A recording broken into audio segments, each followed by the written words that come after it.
мына біздерден шыққан Әлия Мәншүк. Енді Мәншүк Оралдан бұл белгілі туған жері барлығы. Енді Әлияның туған жері үлкен жаңағы талас тудыратын мәселеге айналып кетті.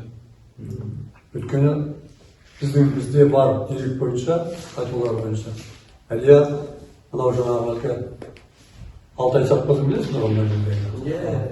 Сол лагерь бар, сол Алтайдың ар жағында мына Баршағы мен елді мекен бар, фермасы. Сол Баршағы мен Алтайдың екеуінің ортасында сол жерде Әлия дүниеге келген деп есептелінеді. Содан енді 3 жасында оның шешесі қайтыс болады, қайғылы қазаға ұшырайды. Ал оның содан кейін балалар үйіне береді, артынан соны нағашы-ағасы алып кетеді. Ол Ленинградқа жұмысқа ауысады, сол уақытта оны Ленинградқа алып кетеді. Сол жақтан енді бойжеткен қыз майданға көшіп сұранып аттанып, соғыста ерлікпен қаза табады. Жалпы Әлияның ұруы Ожырайдың қызы.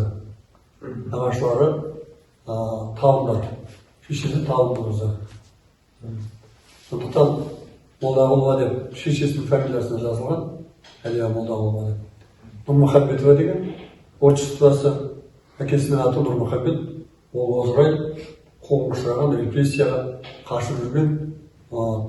Сондықтан қашып түсіп жүргенде сол Әлияның жаңағы шешесі қайтысқан, жетім қалған, осындай қиын болған.